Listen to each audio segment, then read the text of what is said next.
Zitema zakandifuwira pasi yakachemandiri momu matope tenzi akandiburitsa kunzeze andiburitsa mumatope andilisa ine paloma nasiandi parweyo umoyo rekukunza Alleluia andilisa padombo pechonaye masiko angu asimbiswa pano andizombo putikendire pano domire andizofika chiremba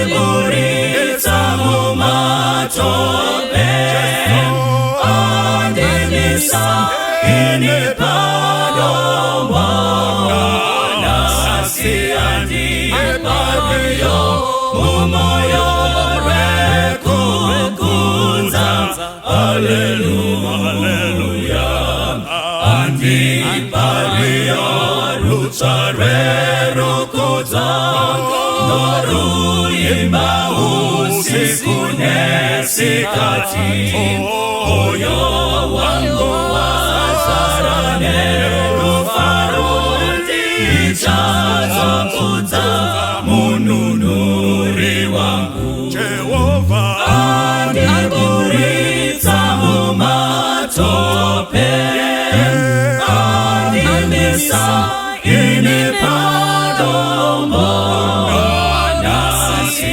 andipariyo umoyo rekukunza Alleluia ndichaimba tsitsi dzake kuneni ine kunaka kwake kunewese ndichazoimba rupone sokwese akarawese basimbire mwari ndichaimba tsitsi dzake kuneni ekunaka kwake kunewese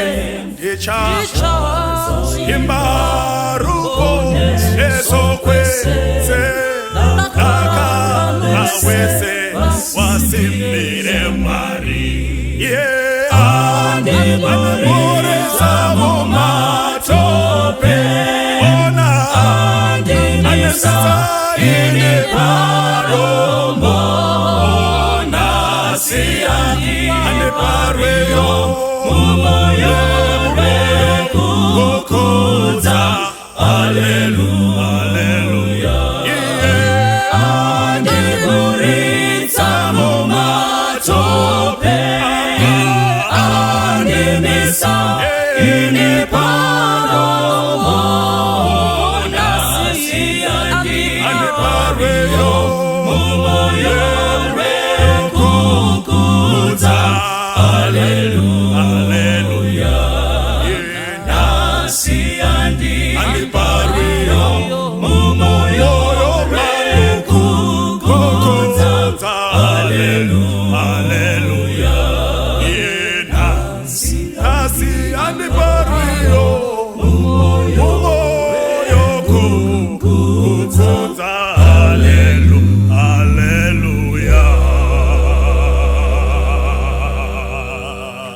Bese wabanonzwa na uranyi sokora kanaka murise pasi kuti vanhu vese ngarinzweni uyo unoda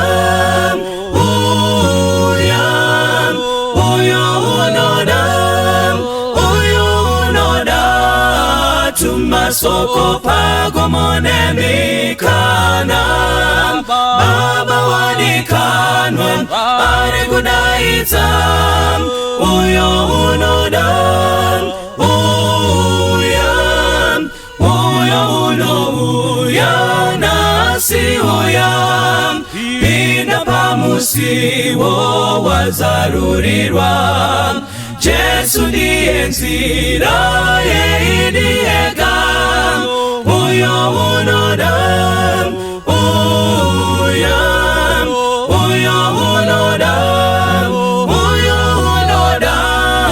tumasoko pagomonemikana, Baba wadikanwa ari kudaidza, uyo unoda, uyo unoda dawiraidi, uyo unoda ziwirange iswi, uyo unoda upenyu narini, uyo unoda,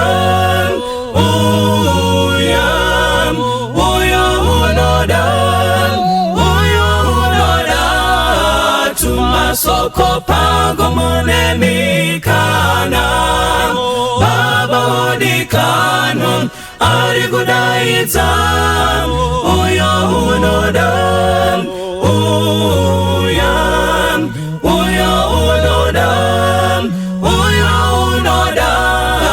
tumasoko pagomonemikana, Baba wadikanwa ari kudaidza, uyo unoda, Baba wadikanwa ari kudaidza, uyo unoda, Baba wadikanwa ari kudaidza, uyo unoda,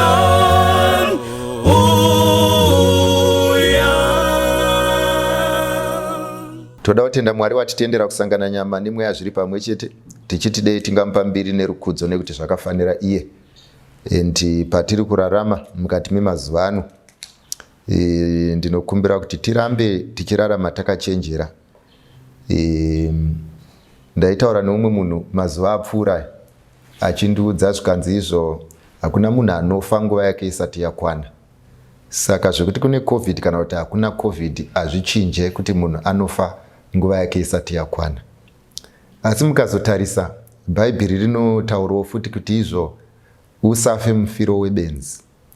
Ende pane imwe nguva Bhaibheri rinoti izvo usafe nguva yako isati yakwana. So by the end of the day tisafambe tichinyeperana kuti izvo whether wapfeka maski kana kuti hauna, waenda pamunhu ane korera kana kuti hauna, oti izvo nguva yanga yakwana. Nguva haikwani, inogona kukwaniswa nemunhu. Saka zvakanaka kuti patinorarama tisaise kutenda pamuyedzo. Jehovha unotichengeta, Jehovha unotiitira nyasha, asi anotarisira kuti tiite pedu. Saka let's try by all means to be careful, tirambe tichichengetedza utano. Kune vakarakasikirwa nehama neshamwari tine urombo, dei Mwari angatinyaradza nekuti ndiye ega anogona kuita izvozvo. Saka tasangana zvakare vanangu, nditenderei kuti tinamate tisati taura nyaya.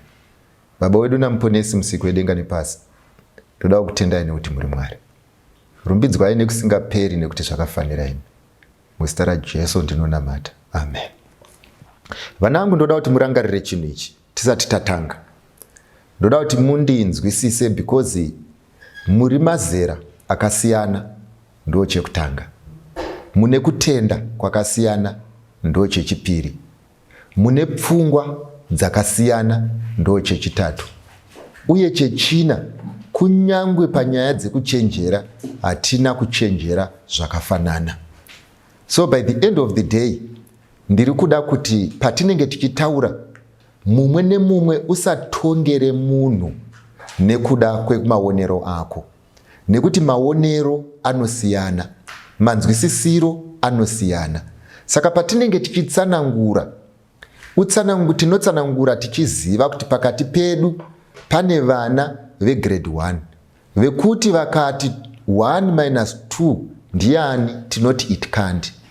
Asi chiri kunetsa ndechinoti veform 4 vagere pakati pedu vakuita nharo muklasi yegrade 1 kuti no, hamuti it can't nekuti izvo it's -1. But handizvo zvatiri kutaura nezvazvo. Kunonzi kuchenjera kugona kuinterpreta scenario zvichienderana nemuridzi wescenario. Saka ndinokukumbirai nemweya washo kuti zvakanyanyisa kukunakirai kuti imimi mungopindura mibvunzo yamabvunzwa, monditendera kupindura yandabvunzwa, uye munditendere kupindura nemanzwisisiro andaita scenario yabvunzwa nelevel yemunhu ari kundibvunza. Musatatamure vanhu panguva isiri yekutatamuka. Ndorangarira umwe musi ndikupei scenario 2 ndichitaura nemwana wangu. Ndaitaura naTami, she was 4. Saka ndichitaura naye umwe musi taiita nyaya. Saka ndakumitira nyaya yake, Bible story yake, ndomba ndakumuudza nyaya yaSamson. Saka ndakazoti rimwe zuva ndasvika panguva yekuti ndimuudze kuti Samson zvakaitika nerimweni zuva kuti paakabuda gedhi ravharwa akasumudza gedhi akaenda naro. Ini semunhu mukuru ndainzwisisa kuti Samson paainzi akatamukura gedhi nekurema kwaro, poindi yaida kuburitswa naMwari ndeyekuti chii. Asi pandakataurira Tami nyaya iyi, akaramba akanditarisa neziso rekuti idzo mudhara anenge ari kunyepa, because hakuna munhu anoti kana aida kubuda panze anosumudza gedhi. Saka ndaona kuti nyaya iyi inenge yarasa panyaya yetiming. Ndokubva ndamuudza kuti Tami, Samson akasumudza gedhi because akanga asina remote. Ndokubva ati okay. Akainzwisisa manje kuti Samson akasumudza gedhi anga asina remote. Saka umwe musi ndamuti dzokorora taura nyaya yaSamson. Ndokubva ati Samson nekuti akanga asina remote akasumudza gedhi. Masisters ake akuda kumuti handisi izvo zvakaitika. What they did not appreciate ndezvekuti nyaya yeremote yaisenza kuna Tami kunyangwe isingashandi kuna Mukai. Ende ndorangarira umwe musi ndikati rega ndichinje nyaya, ndokubva ndakumutaurira yaMoses. Ndikati musi waakasangana naMwari akanzi kanda tsvimbo pasi ikaita nyoka, akanzi bata muswe ikaita tsvimbo, akanzisa ruoko rwako muhapwa ukaita maperembudzi, akanzi dzosera rukachena. Zvikanzi naTami, Daddy, I have got a question there. Ndikati bvunza mwanangu. Zvikanzi, is that magic? Ndokubva ndarealize futi kuti nyaya iyi yandataura iyi ndeye chokwadi, but palevel yaTami hazvisiri chokwadi, because simba raMwari randoda kuedza kuriburitsa akutorifananidza nesimba ren'anga. Saka one thing chatinofanirwa kuita patinotaura zvinhu izvi, tinofanirwa kurangarira kuti one, interpretation inogona kusiyana. Saka nekuda kwekuti interpretation inosiyana, tinodzika kuenda palevel yeinterpretation yatiri kuda until tabatana nevese vatinobatana navo. Ndinovimba mandinzwa, vanenge vasina kundinzwa rimwe gore muchandinzwa henyu. Tisati taenda kure, regai ndiverenge zvangu namapisarema. Chitsauko ndecha 19 pandima 2, 9, 11 na 13. Psalms chapter 19 ndoverenga inoti, vesi ya 2, musi mumwe unotaurira mumwe musi, uye usiku humwe hunopupurira humwe usiku njere. Inzwai munzwe panapa, ndodzokorera zvakare. Musi mumwe unotaurira mumwe musi. Panapa pari kunzi izvo Monday inotaurira Tuesday, Tuesday inotaurira Wednesday. Kana kuti 2021 anotaurira 2022, 2022 achitaurira 2023. Ndozviri kutaurwa neBhaibheri panapa. Musi mumwe unotaurira mumwe musi, uye usiku hwega hwega hunopupurira humwe usiku njere. Ndo number 1. Number 2 ndoverenga pavhesi ya 9 yoti, kutya Jehovha kwakanaka, kunogara nokusingaperi. Zvakatongwa naJehovha ndezvazvokwadi, zvakarurama kwazvo. Inzwai vhesi ya 11 yobva yati, uyezve muranda wenyu unonyeverwa nazvo. Pakuzvichengeta pano mubayiro mukuru, kana kuri kutsauka ndiani ungaziva. Overenga pavhesi ya 13, dzoraivo muranda wenyu pazvivi zvokuzvikudza, ngazvirege kuva nesimba pamusoro pangu, ipapo ndichave wakakwana. Inzwai zvinotaurwa nebhaibheri panapa vafana. Nhasi ndoda kuti tinyatsotaurirana zvedu takanyatsorelaxa. Bhaibheri riri kuti mufanirwa kuziva chinhu ichi pamunenge muchirarama muna 2020. Pavhesi ya9 panapa panzi kutya Jehovha kwakanaka, number 1. Pechipiri ndokubva panzi izvo zvaakatonga zvakarurama uye ndezvazvokwadi, number 2. Vhesi ya11 yoti izvo muranda wenyu anonyeverwa nazvo, number 1. Pamberi pacho yobva yati izvo uye pakuzvichengeta pane mubayiro, number 2. Inzwai munzwe, zvanzi murayiro wenyu Jehovha wakanaka wakarurama. Zvikanzi izvo uye muranda wenyu kana kuti ini ndinonyeverwa nawo, uye kuchengeta zviri mumurayiro zvine mugove. Ndoda kuti mupabate vana vangu mune pfungwa dziri kunyatsopanana moto. Momva madzoka sure modzokera pavhesi ya2. Inoti umwe musi unopupurira umwe musi, uye umwe musi unotaura neumwe musi, uye umwe usiku unotaura neumwe usiku, kana kuti rimwe gore rinotaura nerimwe gore. Ndofunga manyatsopabata. Saka bhaibheri riri kuti kana munhu akamira muna 2021 obva apiwa murayiro waJehovha, bhaibheri riri kuti anonyeverwa nazvo, uye anogona kupiwa mugove nekuda kwekuchengeta murayiro. Ndemuna 2021. Saka ari muna 2021 bhaibheri riri kuti saka kana munhu audzwa murayiro waJehovha muna 2021 ouchengeta muna 2021, ari assured kumugove unogona kusapiwa na 2021.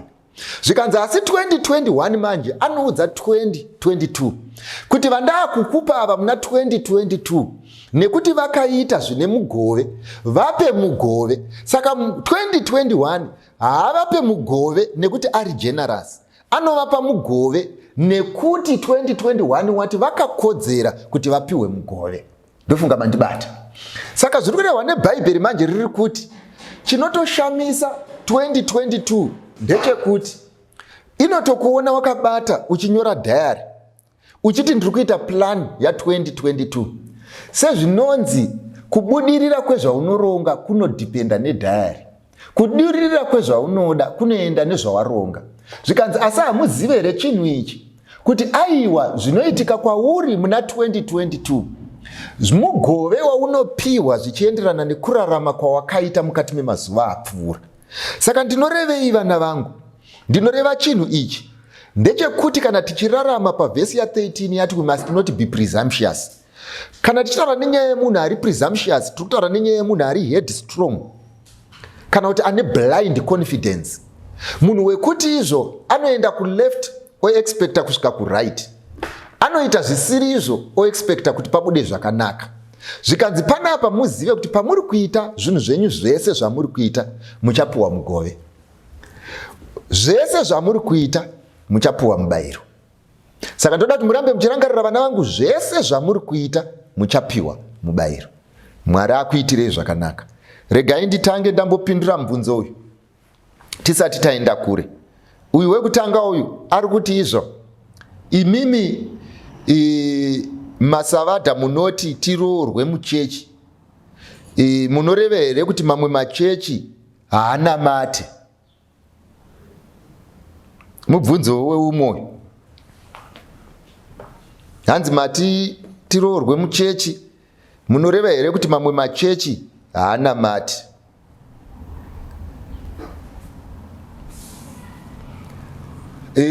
Rimwe zuva tiri mubhazi tichienda kuGokwe tichiri zvipfana, ndorangarira zuva iri ndichiri kurirangarira zvisingaite, because papa neumwe murume mukuru wakanga akagara pamberi pedu neumwe mudzimai akanga akachena zvisingaite. Mazuva ayo aive makore ekuti vanhu maigona kufamba rwendo usina bhutsu wakapfeka chikabudura. Saka paakanga akagara murume uyu akagara pasiti repamberi, zvakaitika ndezvekuti izvo takatanga kuovatekwa nerimwe bhazi. Vanoziva mabhazi akudhara munonyatsoaziva kuti waigona kuti wakagara mubhazi waiona rwaivhi ruchikurosa rodhi rukatopedza musati masvikako, but mabhazi iwayo aiovatikana zvawo. Ndibvunza baba ako ndoziva kuti iko zvinezvi tikabva panapa kunobata kuGokwe tinoita 3 hours. Mazuva iwayo taiti taikwira bhazi na5 kunze koedza tosvika muno muHarare kuma7 manheru tichingouya chete mabhazi achifamba. Saka unogona kunzwisisa mafambiro ataita kuti mabhazi iwayo asiyana nemabhazi aye zvinezvi. Saka takati tichiovatekwana neslow motion idzodzo sezvinongoita kamba mbiri dzichiovatekana, ndokubva murume akanga ari mubhazi medu aona umwe munhu akanga ari mune rimwe bhazi waakaziva, akatanga amusumudzira ruoko, uyo achibva asumudzawo ruoko. Handizivi, takazoona murume uya achisimuka achida kuvhura hwindo, kuti waida kudaidzira kuti chii kana kuti waida kutaura kuti chii, nazvino hatizive nekuti hazvina kuzoitika. Chandinoziva ndechekuti izvo mukadzi waanga akagara naye wandinofungidzira kuti mukadzi wake akamukakata bhachi, ndokubva amuti murume mukuru dzikama, ndokubva dzagara hadzina kuzopedzisa. Mukadzi uyu paaidhonza uyu bhachi achiti dzikama, haana kunge achiti bhazi riri kupfuura rakaipa, kana kuti bhazi riri kupfuura harisvike kuGokwe, kana kuti bhazi riri kupfuura harisvike kwaari kuenda. Aingotaura kuti baba mwana, kana muri mubhazi muno chiregai kuita ruzha, garaiwo pasi mudzikame semunhu kwai. Ndomva vagara pasi vachimba vadzikama. So by the end of the day ndozvakangofanana nezvako izvi mwanangu. Hatisi kutaura kuti izvo mamwe machechi akaipa, hatisi kutaura kuti Methodist havaende kudenga, hakuna zvekunzi Zayoja haiende kudenga. Zvatinenge tichingokutaurira nekuti iwewe tinokuziva, tiri kungokuti dzikama. Ndofunga wabata munyati wacho. Uyu ari kuti ane mukomana, regai ndinyorese manyorero aita panapa. Hanzi ndine mukomana anoita zvemining and vabereki vangu vari kuramba. Should I continue to honor them? Ndofunga manyaso pabata ane boyfriend yake yaari kuti inoita zvemining, asi vabereki vake manje havasi kuda boyfriend. Saka ari kuti ovaona here kana kuti asavaone, kana kuti ava respect here kana kuti asava respect. Ndo mubvunzo waanaye. Ndoda kuti tinyatsotarisisa mativi ese kana mune pfungwa dzinopanana moto. Ukanzwa munhu akanyora achiti ndine mukomana wangu anodhiraivha, vabereki vangu vari kumuramba, ari kuburitsa pachena chaari kurambirwa. Saka panapa ukaona paiswa izwi rekuti mining, zvinoreva kuti mining ine chekuita nenyaya yaari kutaura. Saka patinopindura tinopindura mubvunzo wabvunzwa, asi tichitarisa pane zvisina kutaurwa. Saka regai titange taisa mativi ese pachena. Mwanangu, ndoda kuti nditange ndakubvunza kuti izvo maybe tinogona here kubvisa izwi rawashandisa rechirungu iri rekuti mining, torishandisa ratinoziva rekuti kana kuti makorokoza. Saka iwe uri kuti izvo unodanana nemukorokoza. Mind you, handisi kuti izvo makorokoza aite mining mungazotadza kundinzwisisa. Ndiri kuitira kuti tiseparate makorokoza nana DBS kana kuti neAnglo American, kuitira kuti tisakonfuzane nenyaya yemining dzacho dziri kutaurwa panapa. Saka ndakuchidzokera kuti tione, ndiroda kuti tiburitse pachena zvanga zviri mupfungwa dzemubereki wako paakanga achiita decision. Paakanga achiita decision iyi ndepekuti mubereki wako, rega ndikuudze inini ndakamirira mubereki wako, makorokoza mazhinji anozikanwa nemubereki wako ane simba rekunotora mari pasi pevhu, ane simba rekupinda mugoronga kunotora mari. Asi dambudziko rinozoitika vazhinji vacho havana simba rekuishandisa mune zvakanaka. Saka ukataurira baba vako namai vako kuti ndinodanana nemukorokoza, mupfungwa dzavo munouya mukorokoza wavanoziva. Saka kana vauya mukorokoza wavanoziva manje, Kana baba vako vane pfungwa dzakafanana nedzangu nemakorokozawo andinoziva, chinongouya mupfungwa dzangu ndechekuti mwanangu pakaipa. Handisi kuti izvo ndoda kuti unyatsondibata. Handina hangu zvandataura, handina kuti mukomana akaipa, handina kuti mukomana haaiti, handina kuti usaroorwe naye, handina kuti haana musoro. Ndangoti mwanangu, kana baba vako vane pfungwa dzakafanana nedzangu nekuziva makorokoza seandinoziva, pakaipa. Ndofunga ndo zvandingangokuudza panyaya iyi, kuti tinyatsodzikana nayo. Yakutoda anoziva mukorokoza wako, asi by the end of the day ndingoti pakaite sei, pakaipa mwanangu, ndo pandingangogumira. Unouya nemubvunzo wake, hanzi my mother is a Christian but abusive. Iyo mutemo uchiti musarove mwana.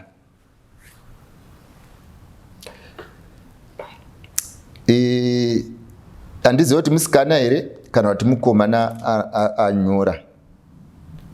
Ugona munhu anonyora tsamba paplatform yatiri kusenzesa asi mwana mudiki.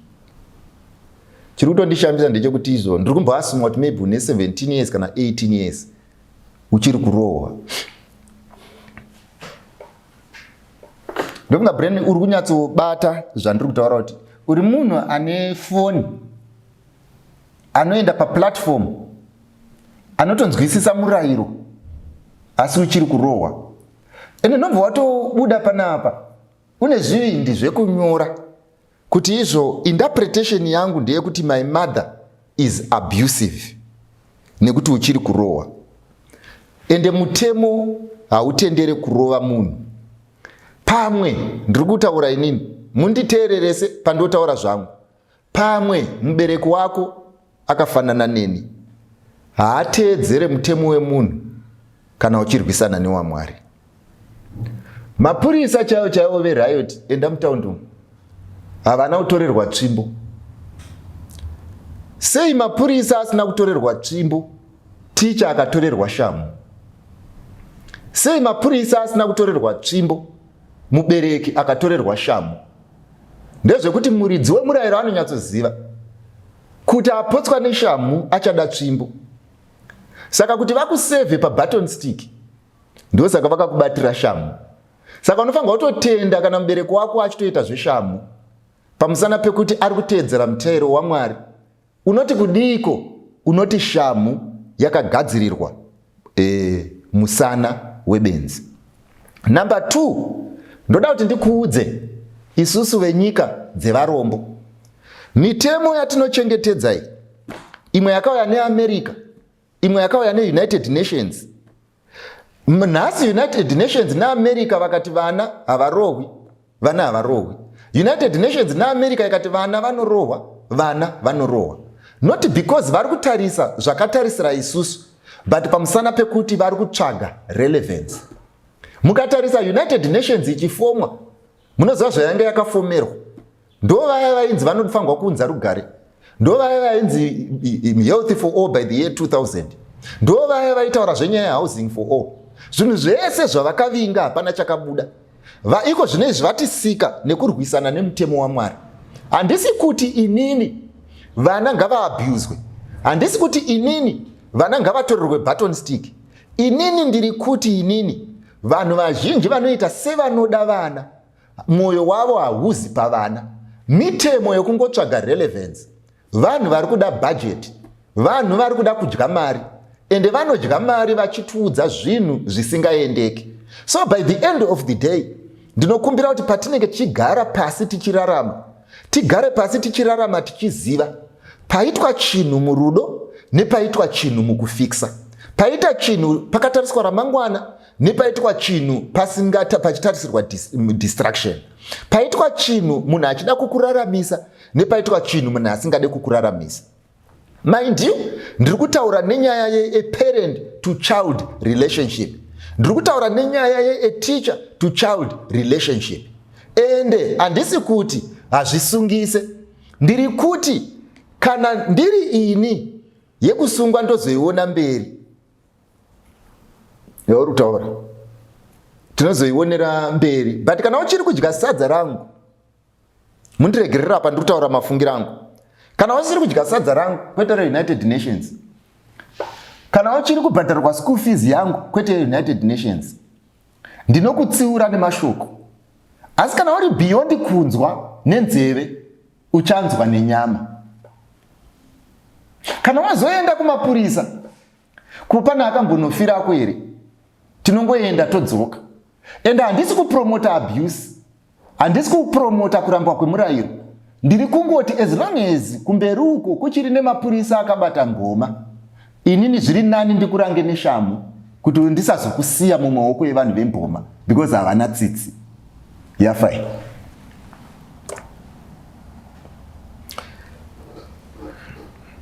My father is abusing my mother. What should I do? Yeah, uyu wakaoma. Uyu wakaoma. Ndodzokorera mwana uyu, whether mukomana kana kuti whether musikana,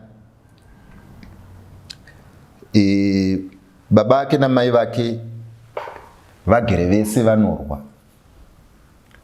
In fact havarwi, pane ari kurohwa. Parohwa nenyaya yephysical abuse panapa nemwana. And unfortunately mai nababa vachiri kugarisana vese. Hameno kuti mai vacho vajaira here kana kuti chii chaitika, handidi kutaura nezvamai, ndiri kutaura nezvemwana. But pari zvino izvi manje munhu akutsvaga problem kusolution yezviri kuitika mwana. Ende chinonetsa patakupindura mwana, tiri kupindura mwana nenyaya yenyaya dzevanhu vakuru. Saka munamato wangu ndewekuti izvo patinopindura mubvunzo uyu, tiupindure mune zvakanaka, mune zvakarurama, uye Mwari atipe njere kuti tikwanise kutsanangura nemazvo pamusana pekuti midzi yechinhu ichi inosvika kure. Asi ndoda kumbotaurawo kune vamwe vemazera angu nevamwe vakuru pandiri, ndevekuti izvo muri kunyatsoziva here kuti marriage was supposed to be a model for our children to follow. Maimboziva here kuti marriage ichidesignwa naMwari was supposed to bring peace.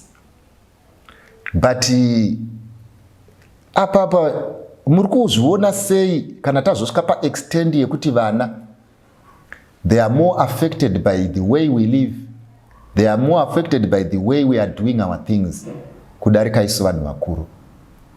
Munofungei kana tazosvika pascenario yekuti mwana ari kuti ndigere nevanhu vakuru vanogona kunge vane 50 years, vanogona kunge vane 60 years, vakutsvagirwa nemwana we17 years kuti ndovabatsira sei? Ndoda kuti munyatsoona the damage that you are causing because of your selfish behavior. And ndoda kuti muone the damage that you are causing because of the way you solve your issues. And chinhu chinonyatsonishamisa ndechekuti izvo, kana musingagoni kugara mese, ko muri kuitei? Vanangu, ndoda kuti ndimbotanga ndadzoka kwamuri patiri kudiscussa nyaya iyi tichitaura. We don't want to be very emotional over this issue, but vanangu, ndoda kuti mumbonzwisisa. Vanangu, Bhaibheri Mwari achinyora apedza kusanganisa murume nemukadzi, anonyora achiti izvo ndinovenga kurambana. Saka chinoitika, vanangu, mundibate zvakanaka. Mai vako vakabva kumusha kwavo vachiroorwa based on a principle yechiKristu. Vakafunga kuti baba vako vari kuya kuzoroora, vari kurarama based on a principle yechiKristu. Saka vachidaro vasangana, mai vako nababa vako vanoziva kuti murayiro unoti I hate divorce. Asi chinhu chisina kubvunzwa namai vako nababa vako ndechekuti what is divorce? Handiti tinowirirana here vana vangu kuti for there to be divorce there should be marriage. Without marriage, there is no divorce. Ndobva ndabvunza mubvunzo, chinonzi marriage kubvisa pfuma here? Obva wapiwa mukadzi. Nekuti tikadaro zvoreva kuti Adhamu anga asina mukadzi, nekuti hakuna kwaakatinhira mombe. Zvorevei? Zvoreva kuti marriage yakavepo kutinhwa kwemombe kusati kwavepo mupabati. Number 2, marriage icontract here yamunopiwa kukoti yekuti as long as chipepa ichocho chiripo munoti imarriage. Ndomba ndati kwete. Kana vanochipa vachifunga kuti chipepa ndo marriage nevakachipiwa, handizvo. Because before this contract was, marriage was. So what do I mean? Ndeyekuti zvino vanhu vazhinji vanoti kana vatora munhu vakamuisa mumba, vanoti we are married in the absence of marriage. Ende vana vangu vazhinji venyu muri apo muchabvisirwa pfuma. Vazhinji venyu muri apo muchapfeka magauni. Vazhinji venyu vari apo muchamacha muchipinda muchechi. Vazhinji venyu muri apo muchasainirwa makontrakt. Vazhinji venyu muri apo muchapiwa zvipo. And you believe because takuunganira une muchato. Asi imimi muri vanhu tu vari kugarisana who were never married. And this is the problem that you have kumba kwenyu. Ndoda kuti nditange ndakudefinira mwanangu. Unozviziva here iwewe kuti Mwari anoti izvo hazvina kunaka kuti munhu agare ari oga. Ndichamusikira mubatsiri akamufanira. Therefore, there is no way we can talk of marriage without companionship. Unozviziva here Bhaibheri rinoti vanhu vatu vakagara. Zvinonzi Mwari akasikira munhu mukadzi, haana kumuitira vazhinji because aida kutsvaga rudzi rwedenga. Zvoisa pachena kuti Mwari paiti train up a child yakanga iri nyaya yekuti ndo zvakanga zviri one of the purposes the marriage. But look at this institution yaamai vako. There is no way you can train up a child in that abusive relationship. There is no way you can raise heavenly candidates in this abusive relationship. There is no way you can raise people who are not bitter in this abusive relationship. There is no way you can raise children vasingatore masides in this abusive relationship. There is no way you can represent God in marriage in this abusive relationship. And kana uchinge wagara pasi woti Mwari anoti tinovenga kurambana. Kurambana kupi when there is no relationship? Kurambana kupi where there is no love? Kurambana kupi where there is no institution? Kurambana kupi where there is no companionship? Kulambana kupi where people are failing to exist, to live together, they are only coexisting. Magara pasi munotora murayiro wa Mwari kuti uprotecte chinhu cha Mwari icho chisipo. So by the end of the day, when these people sit down vakuda kufunga, vanoti we cannot dissolve that God, which God has instituted. But when you look for God in this thing, he is never there and he does not know about it. And the fact that you believe you are married does not mean you are married. Because as long as you live like this, you do not have a relationship. Maakugara pasi manje. Imimi mapedza kugara pasi. Vana vakuchibvunza manje kuti toita sei nemi because vari kunyatsoona kuti chinhu chenyu ichi hachishandi. Nozandaitaura nemwana wangu umwe musi. Akati dedi uyaiti titambe mahumbwe. Ndokumva taakutamba. Saka ndomva ati ndoda kubikira sadza. Munoda ripi? Inini am the chef. Ndikati izvo handisida sadza ndoda macaroni and cheese. Zvikanzi I don't serve macaroni and cheese. Ndikati ndo handoda zvikanzi I don't serve macaroni and cheese. Ndoma ndatoona kuti akuda kurwa. Ndomba ndachiona kuti chatoda kurwira ka. Hachisi kuti sadza racho chairi rari kuti I serve ranga riripo. Ranga riri zvanga zvingori zvimapepa zvaiti izvi dedi ndo sadza, iyi dedi ndo muriwo. Saka ndaifangwa kunokora pepa, ndoseva pepa, ndoti tadya sadza. Asi taiitsana nharo manje kuti I don't serve macaroni and cheese as though she is serving sadza. Zvorevei zvoreva kuti sei mwana wangu asina kungoti alright ndakupai macaroni and cheese. Zvorevei zvoona kuti no, ini semunhu mukuru ndaifangwa kuzoziva kuti apa hapana need yekutomboitsana nharo. kuti ndoswera ndichinetsana naTami kuti handisi kuda sadza, ndoda macaroni and cheese. Handisi kusvika pakutorovana nemwana kuti you are not respecting me. Why? Because ndati inini ndoda macaroni and cheese, handisi kuda sadza. Iro sadza racho ragara risipo. Ndo attitude iripo pane vanhu. Ndeyekuti izvo pane some of these relationship vanangu ndoda kukuudzai dzakagarirwa nana mai venyu, ingori nyaya yekuti vanhu vari kurwira. Umwe achiti ndoda macaroni and cheese, umwe achiti ndine sadza, ndoda macaroni and cheese, ndine sadza. But ukazotarisa chaizvo chekurwira chaicho hapana. Ende chiri kuroverwa munhu chaicho hapana. Ende chakanyatsogarirwa chaicho hapana. Asi now taakuda kudissecta problem mwanangu. Munyatsonzwisisa zvazvinoda. Mind you, ndiri kutaura nemi vafana muchasvikako. This is the reason why every day pamunona nichiita noise. This is the reason why every day patinotaura nyaya yezvinhu izvi ndezvekuti izvo nyaya dzekuroorana nekusaroorana isi salvific. Zvekuti tikatadza kuzviita nemazvo zvinoaffecta ruponeso rwedu, zvinoaffecta peace. The feeling that you are having, my daughter or my son, in this particular relationship will be worse than the feeling that you will have then. Now here is the dilemma. Dilemma nderekuti izvo wagara manje uri in this specific institution. Regai ndimbokupa mwanangu, ndimbokupa muenzaniso. Tomboti una baba vako muri kufamba muri mumota. Baba vako vomba foni yavo yotanga kurira, votanga kuitsvaga. Vari muprocess mekuitsvaga vomba valuza control, vorova munhu nemota, omba afa. Mapurisa omba asvika oti tinoda witness yaona zvaitika. Iwewe ukadzipa statement unoti kudii? Rega ndisiyane naye ipapo, rega ndiende padhuze. Ngatiti ona mudhara wako ari kubva ari kumhanyiswa nevanhu. Paari kumhanyiswa obva anosvika muyadhi, obva awanda pasi pemota. Vanhu vaya vari kuuya vachimutsvaga vakabata mupinyi vobva vakubvunza kuti izvo tinoda mudhara apinda nepano. Vanongedzera here kuti ari pasi pemota? Because kuti uti handizive hazviite, nokuti kune mudhara unokuziva. Ende Bible rinoti usanyepe, handizvozvoka. So by the end of the day unoti kudii? Vanhu vakabata tsvimbo vari kuda mudhara wako. Handiti uri kunyatsoona kuti scenario yatapenda yakaoma. Ndo zvakangofanana nepauri mwanangu. In short ndingangoti uri patight. Why uri patight? Because those who are supposed to make a decision panyaya iyi, they are not prepared to make a decision.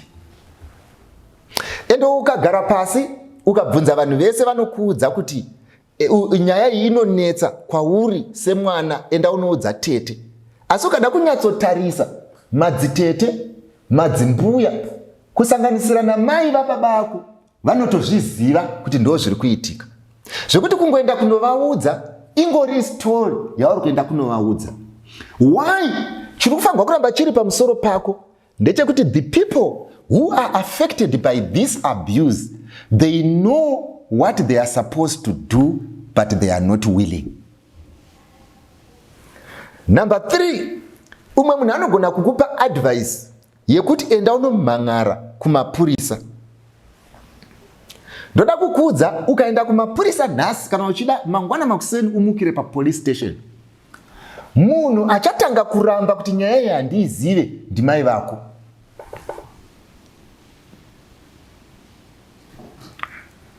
Usanzwe zvako vanhu vanoti chii vanenge vachiri vanhu mai ndinokutaurira chokwadi. Munhu uchipinda mupolice station ukati mudhara wangu ari kurova munhu kumba uko, ndauya kuzomhang'ara, munhu achatanga kuti ndiri right is your mother. Ndiri kuramba ndichidzokorora. Your mother knows what to do and your father knows what to do. Asi havazi prepared to do what they are supposed to do. Ndo dzinonzi ngetani dzekuroorana, ndo dzinonzi ngetani dzekugarisana, ndo dzinonzi ngetani dzemachoices, ndo dzinonzi ngetani zvekuroorwa nemunhu wausingazive. The relationship yauri kudescribe ndeyekuti izvo, we might not do much to your mother, we might not do much to your father, we might not do much to this relationship.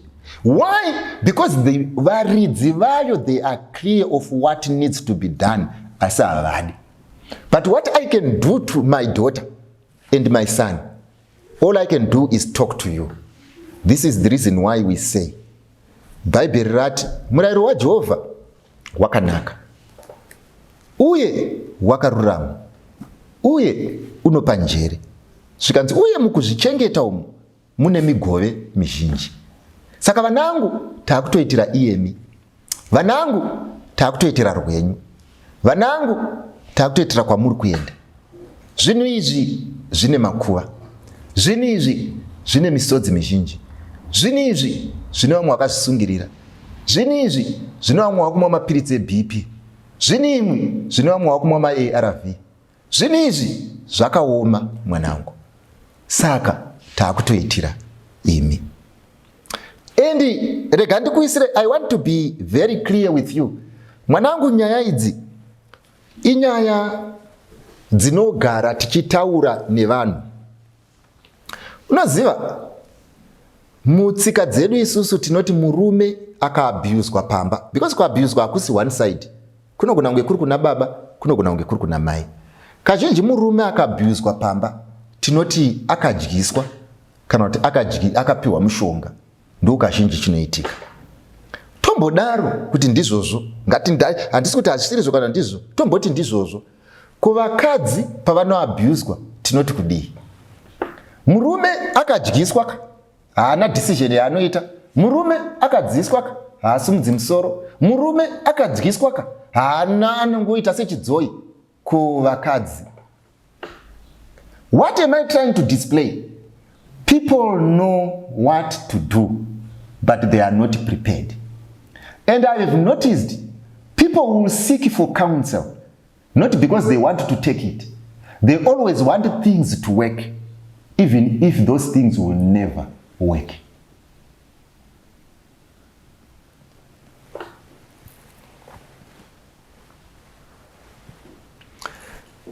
So, I hope mandinzwa. Ndaitaura neumwe wandaishanda naye rimwe gore tiri kuKwekwe. Airova murume zvebasa. Saka ndichitaura naye, murume nyakurohwa, aiti mukadzi wake paaimurova, because mukadzi wakanga akakurira ine abusive relationship. Hanzi mukadzi wake paaimurova, aimurova achimuudza kuti ndiri kukurova on behalf of all women out there who are being abused, to include my mother. Saka aiti kana atarisa murume aimurovera zvivi nezvimwe zvisiri zvake, aimurovera nezvevamwe vari kurohwa kunext door. Zvinogona kuitika kuti munhu agara murelationship, it can affect you this way. Ndaitaura umwe musi neumwe mwana tichiita counseling, akati I hate my father. Zvinogona kuitika ukararama murelationship yakadai, unosvika paextend yekuti you can face your father and tell him kuti I hate him. Mwanangu, zvinogona kuitika. Why? Pamusana pekuti izvo, indirectly this marriage is shaping you. But unfortunately those who can make a decision are not prepared to make any. Chandoda ungokuudza ndechekuti izvo, the fact that they failed to make a decision, or they are not willing to make a decision, why can't you make yours? And what is your decision? To make this an object lesson. See what must be done and what must never be done. See decisions that must be done and decisions that must not be done. Torwira rwako nekuti rweava pari zvino hatungarugoni. Chandingangotaura kuna mai vako nechandingangotaura kuna baba vako ndechekuti kana zvichinetsa musingagone kurana chinhu ichi, kana zvichinetsa musingagone kurarama nechinhu chamudhara, kana zvichinetsa kuti mudanane muwirirane, musanyepere vanhu muchiti Bhaibheri rinotovenga kurambana, because you don't have a relationship. Why can't you sit down and think kuti muri kumbotraya kuita sei? Why are you abusing children indirectly? Why are you shaping children wrongly? What are you trying to do? What are you trying to achieve? Ndrukudzokorora mese mugera uku ndrukukubvunza mubvunzo makagara iwe mukadzi newe murume ndrukukubvunza muri pano because mubvunzo uyu ndewe mwana wenyu. What is it that you are trying to achieve at this cost? Ngatinamatei. Baba wedu namuponesi musiki wedenga nepasi, rumbidzwai nekusingaperi nekuti muri Mwari. Tiregererewo isusu patinovhiringa vana vedu nepatinoita madecisions anovasvitsa ipapa uye nepatinovashepa zvisiri izvo. Asi chatava kungokumbiraiko zvino izvi ndechekuti pamunotitonga isu, dei vana vedu vasatongerwe kukanganisa kwedu. Uye izvi zvinoitika chete kana mava pasimba rekuita rise above this. Chichengetedzai mwana uyo nemwana uyo vari mumarelationships akadai, vari mudzimba dzinogara dzine kunyongana, vari mudzimba dzine vanhu vasingauye kudzimba, vari mudzimba dzine vanhu vanorova vamwe. Ndokumbira kuti imimi Mwari mupindire nekuti muri Mwari, muvabatsire vana vararame mumweya nemusvokwadi. Muzita raJesu ndinonamata. Amen. Wanga waenda kuna Jesu yere, wasambwa muropa renyenye, unosimira mutsa wake yere, wasambwa muropa renyenye, wasambwa muropa rohere nyenye, moyo wako wakachena oyere, wasambwa muropa renyenye, unofamba naye mazuva ese, wasambwa muropa renyenye, unozorora kuna Kristu here, wasambwa muropa renyenye, wasambwa muropa rohere renyenye, moyo wako wakachena oyere, wasambwa muropa renyenye, kwambo asika unochena here, wasambwa muropa renyenye, wagadzirirwa dzimba dzekudenga, wasambwa muropa renyenye,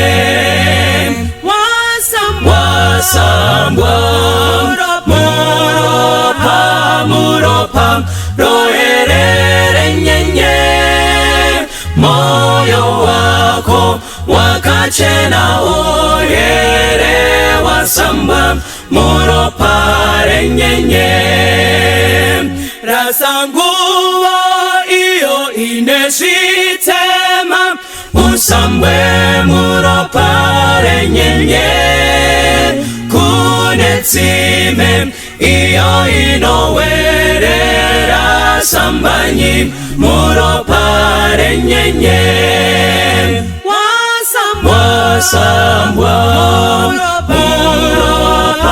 muropa rohere renyenye, moyo wako wakachena oyere, wasambwa muropa renyenye,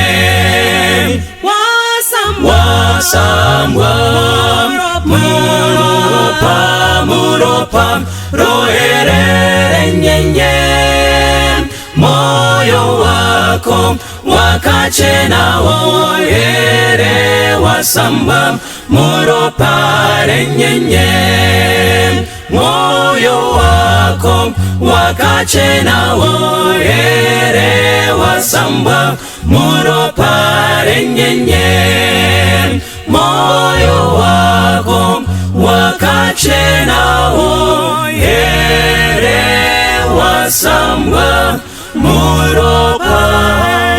renyenye kufungane kuna kavenyika iyo ndichashika kawira netiti ndichamira na muponesi ndichawa nenyerezi yere ndichawa nenyerezi yere chiremba mumanero zuwa rawira nomukanda pone satowe kumusha ndichawa nenyerezi yere musimba natenzi ndoda kuna mata ndiwese muwani weweya nyerezi yakupenya ingawe yangu pamusi unachisa kwacho ndichawa nenyerezi yere chiremba mumanero zuwa rawira nomukanda pone swatowe kumusha ndichawa nenyerezi yere